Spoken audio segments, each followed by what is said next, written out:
जी भी दुर्गेश जी मंच की ओर आ जाएं, सब जवाब तत्काल आ जाएं।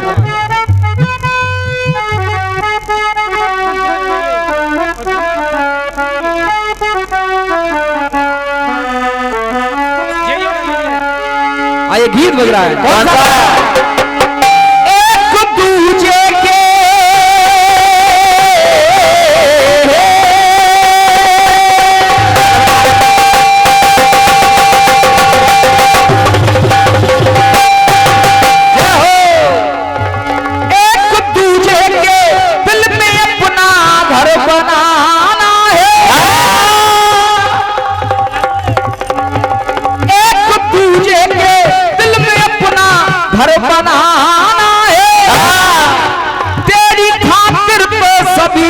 से गुजरना है,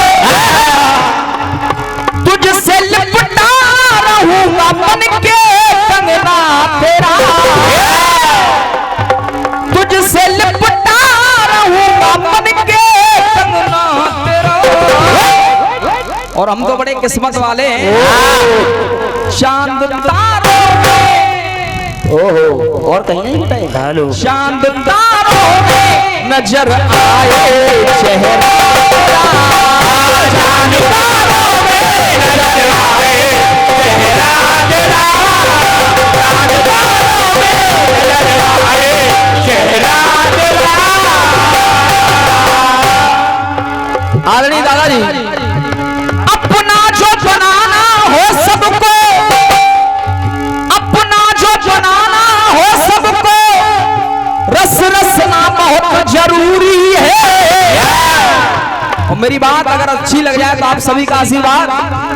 अपना जो बनाना हो सबको, रस रसना बहुत जरूरी है। अरे जीवन में चाहो खुशहाली तो हंसना बहुत जरूरी है, हंसना बहुत जरूरी है, हंसना बहुत जरूरी है। दिल के भावों पे नजर आए वसना तेरा,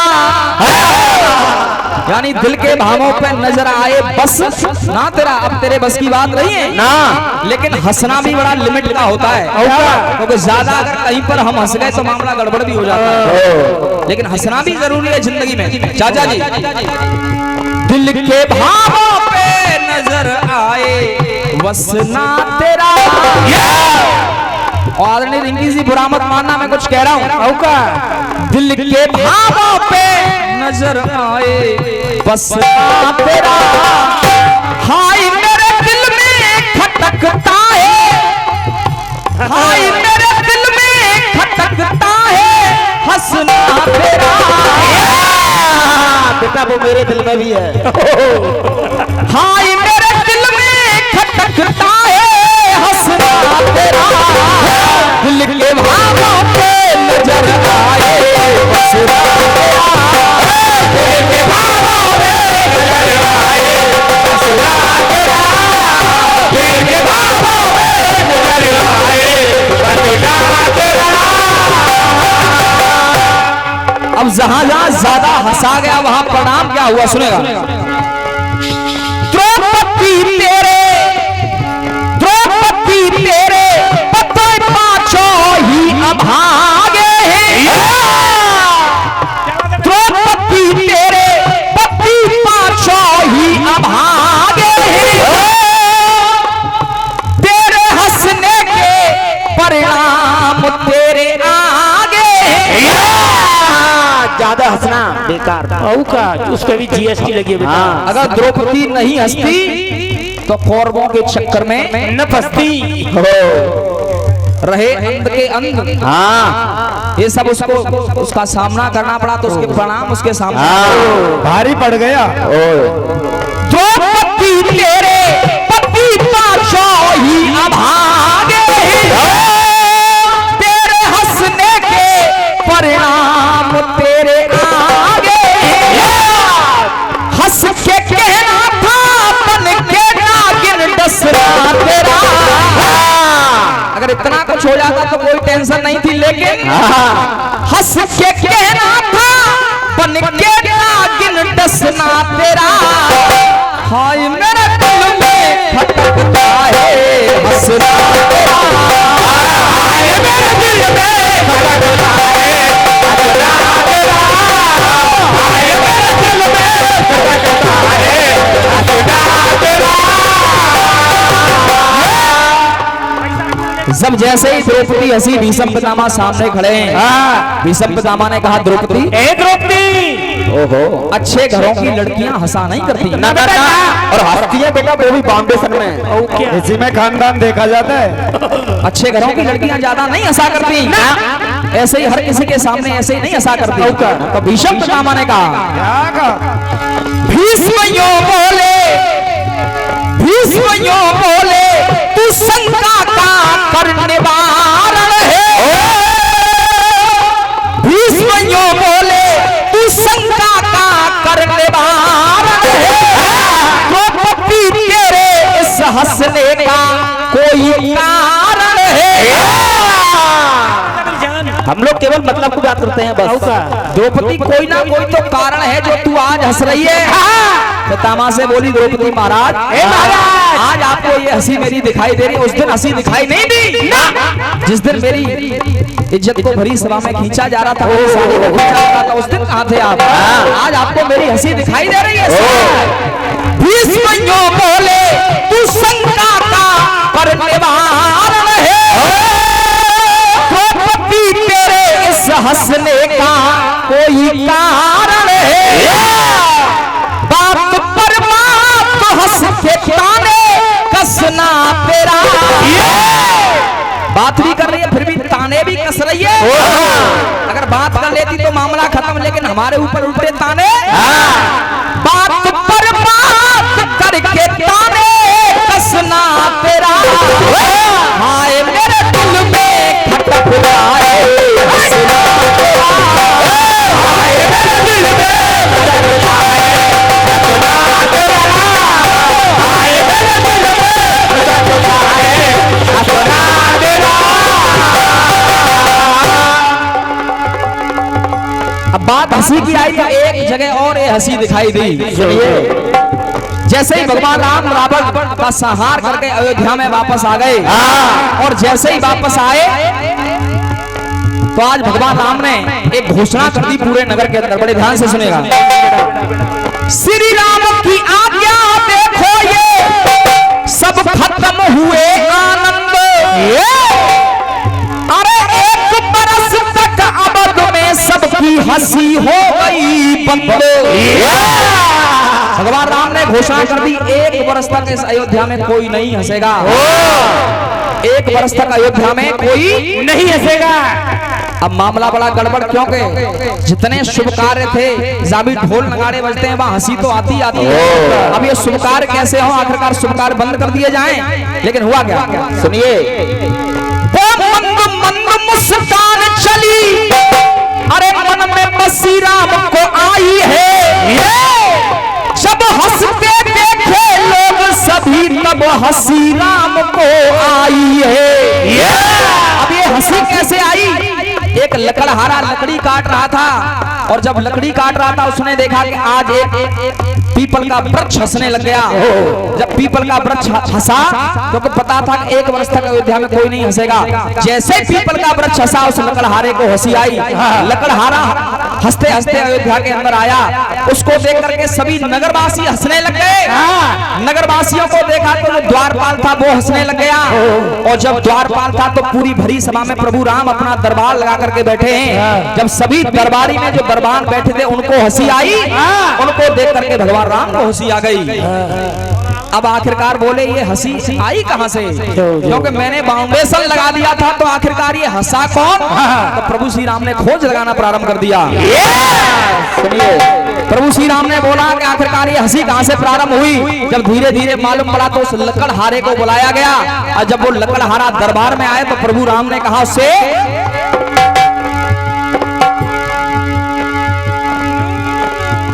बोला बेचारा लकड़हारा श्री राम के आया समक्ष, अरे पीपल का वृक्ष। उसने कहा महाराज एक पीपल का वृक्ष हंस रहा था, इसलिए मुझे हंसी आ गई। तो तू हंस गया। अब ध्यान रख, आखिरकार इस हंसी से परिणाम क्या है? हंसी तेरे मुख पे पल पल के बाद आती है। वो लकड़हारा उस सभा में आया, फिर हंसने लग गया, महाराज के सामने हंसने लग गया, भगवान राम के सामने। भगवान राम ने कहा हंसी तेरे मुख पे पल पल के बाद आती है, तू जो हंसता है तो रावण की याद आती है। जब तू हंसता है तो तेरी हंसी को देख करके मुझे उस रावण की याद आ जाती है, अगर रावण भी ऐसे हंसता था। ज्यादा हंसने से पग पापों में धंसना तेरा, हाय मेरे दिल में खटकता है हंसना तेरा। आखिरकार जब पूछा गया ये हंसी कहां से आई, उसने कहा महाराज पीपल का वृक्ष हंस रहा था। आज भगवान राम ने कहा वृक्ष पीपल का हंसता है, ये आज्ञा दे दी। वृक्ष पीपल का हंसता है, ये आज्ञा दे दी। इसको कटवा दो, श्री राम ने आज्ञा दे दी। श्री राम ने कहा इस पीपल के वृक्ष को कटवाइए। तो इस पीपल के वृक्ष से जब हंसी प्रारंभ हुई तो मुझको हंसी आई, लकड़हारे को हंसी आई, सबको देख करके मुझे हंसी आई, इसलिए पीपल का वृक्ष कटवा दीजिए। अब आखिरकार जब कहते हैं कि पीपल के वृक्ष में 33 कोटि देवता निवास करते हैं, तो वो पीपल का वृक्ष हंसा क्यों, उसको हंसाने वाला कौन था? जब मालूम पड़ा कि ब्रह्मा जी ने उस पीपल के वृक्ष को हंसाया, हुआ क्या? वृक्ष पीपल का हंसता, वृक्ष पीपल का हंसता सीख ब्रह्मा ने दे दी। इसको कटवा दो, राम जी ने आज्ञा दे दी। देखेगी जनता अब चक्कर में फंसना तेरा, दिल के भावों पे नजर आए बसना तेरा। हाय मेरे दिल में खटकता है हंसना तेरा, हाय मेरे दिल में खटकता है हंसना तेरा, हाय मेरे दिल में खटकता है हंसना तेरा, हाय मेरे दिल में खटकता है हंसना तेरा, हाय मेरे दिल में खटकता है हंसना तेरा। ये रहा आज की हमारी सहयोगी पार्टी भैया तोमर जी की ओर से जय हो जय हो। मैंने अपने चक्र में गीत दिया, वीर में महावीर हैं वीर बजरंग बलधारी। जवाब आप लोगों ने सुना है बहुत अच्छे तरीके से। होती मंगल कार्यों में प्रथम तुम्हारी पूजा, गढ़ों में गणपति हैं। हाँ सीटी भी है साउंड में। Hello hello hello hello hello hello hello. हाँ बाकी सब बंद कर दो।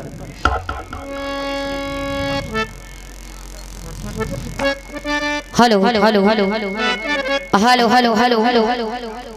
बहुत सुंदर, क्या बात है, वेरी गुड गुड्डू। यानी मैंने बाबा बजरंग बली की बात की थी,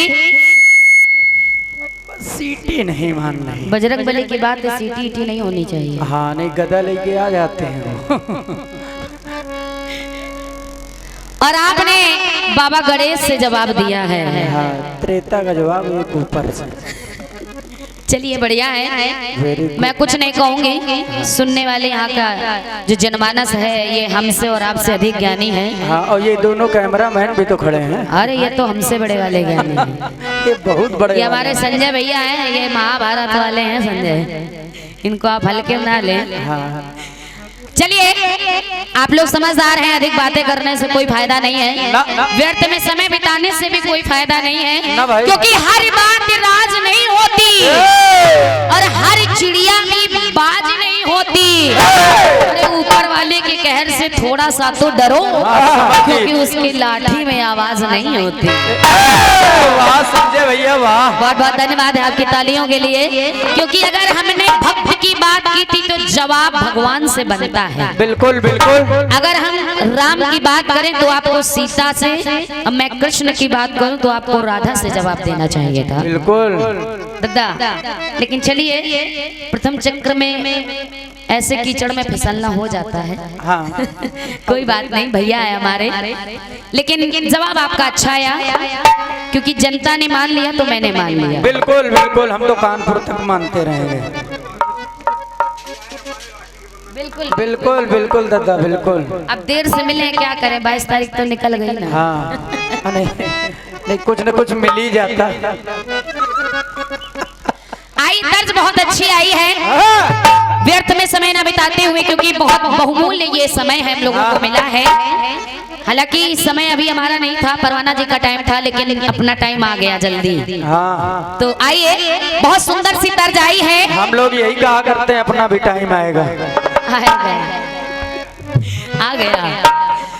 आई सबसे पहले बम्बई वालों ने जो गाया है उसको सुने, फिर भैया ने जो गाया है उसका मेरी ओर से केवल और केवल प्रयास, क्योंकि वो बड़े हैं, मैं उनको जवाब नहीं दे सकती, लेकिन जवाबी का मंच है तो गीत का जवाब मैं दे सकती हूँ। बिल्कुल बिल्कुल बेटा, बम्बई वालों के तरीके बजाना। गीत आया है, अरे एक दूजे के दिल में अपना घर बनाना है,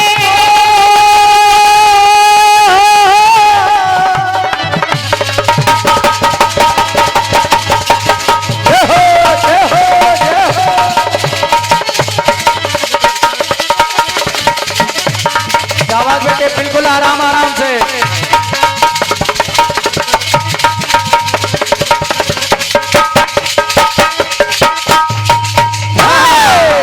बड़ा नहीं बस अरे एक दूजे के दिल में अपना घर बनाना है,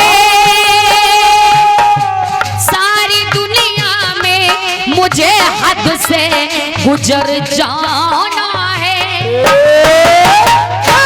बन के लिपटा रहूंगा मैं तो कंगना तेरा, हाय हाय हाय, बन के लिपटा रहूंगा मैं तो कंगना तेरा, और चांद तारों में नजर आए चेहरा तेरा, चांद तारों में नजर आए चेहरा तेरा, चांद तारों में नजर आए चेहरा तेरा। बहुत अच्छा गीत आप लाए हैं भैया तोमर जी। दिल के धागों में नजर आए हंसना तेरा, और दिल में खटका है देखो कैसे हंसना तेरा, दिल में खटकता है हंसना तेरा। सही बात है। आजकल व्यक्ति अपने दुख से नहीं दुखी है, पड़ोसी के सुख से ज्यादा दुखी है। बिल्कुल कहे संजय भैया, सही है ना भैया?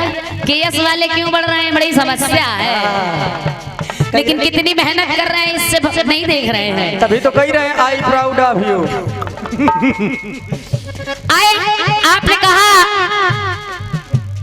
खटखटा है हंसना तेरा, तोमर भैया हम कानपुर वाले हैं, जवाबी जो होती है वो एक एक शब्द की होती है जवाब। बिल्कुल बिल्कुल।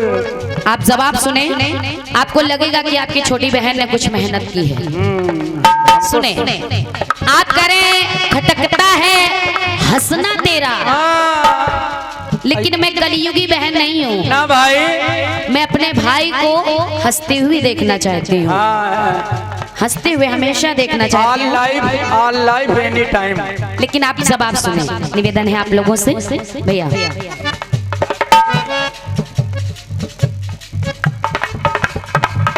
लाइफिंग इज लाइफ। जिस समय ऋषि दुर्वासा अपने शिष्यों सहित द्रौपदी के यहाँ पधारते हैं, भैया जी, ऋषि दुर्वासा ने आदेश दिया कि जितने भी शिष्यगण हैं हम लोग स्नान करके आते हैं, सभी लोगों के लिए आप भोजन की व्यवस्था करें, भोजन की व्यवस्था करें। अब द्रौपदी जी परेशान हो गई क्योंकि उनके पास एक पात्र है जिसका नाम है अक्षय पात्र। उसकी एक खास बात है कि जब तक द्रौपदी जी भोजन करके उसको धोती नहीं थी तब तक तो उससे हर चीज की प्राप्ति होती थी, लेकिन जैसे ही उसको धो देती थी उसके बाद किसी चीज की प्राप्ति नहीं होती थी। अब जैसे इतना हुआ, ऋषि दुर्वासा स्नान करके आते हैं, द्रौपदी जी परेशान हो जाती हैं, आखिर भोजन कराएं तो कैसे कराएं, क्योंकि आगमन हुआ है ऋषि दुर्वासा का। बिल्कुल बिल्कुल। और कोई ऋषि होते तो चल जाता, लेकिन ऋषि दुर्वासा का आगमन हुआ है। रुद्रावतारी उभे हैं। अब याद आए भगवान श्री कन्हैया लाल जो कि द्रौपदी के बहन हैं, भाई हैं, क्षमा चाहते हैं। और जब याद किया, देखिए मैं निवेदन कर रही हूँ आप लोग मेरी पंक्तियों को सुने केवल। बिल्कुल बिल्कुल सुने।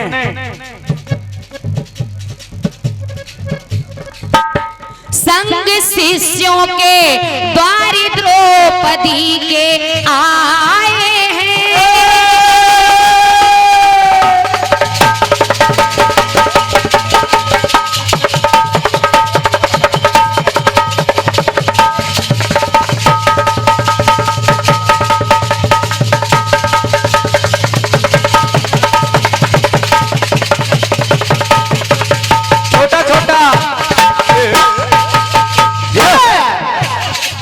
आप सुने भैया।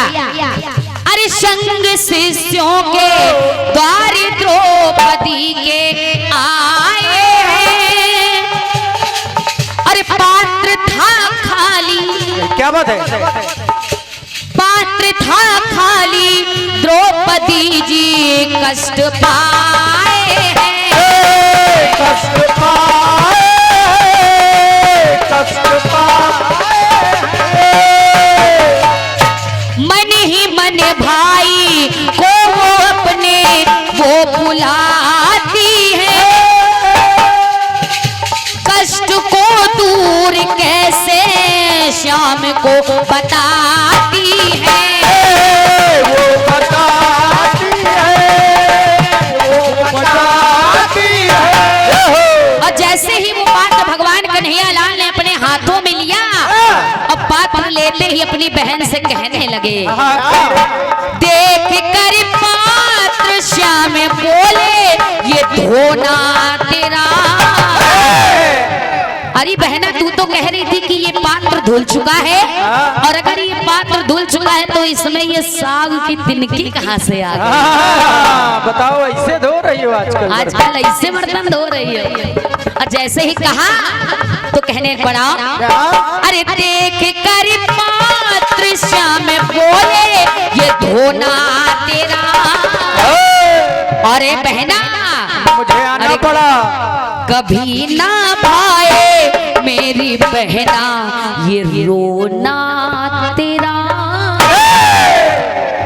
आप कह रहे ना भाई हंसना तेरा, लेकिन ना भाई ऐसा एक है। भाई अपनी बहन को कभी रोते हुए नहीं देख क्या सकता। बात है, क्या बात वो है। कलयुगी भाई होगा जो अपनी बहन को रुलाएगा, वरना कन्हैया जैसा भाई कभी नहीं रुला सकता। हाँ, नहीं मैं नहीं देख सकता तुझे रोते हुए। तो अरे देख कर पात्र श्याम बोले ये धोना तेरा, अरे कभी ना पाए मेरी बहना ये रोना तेरा, कभी ना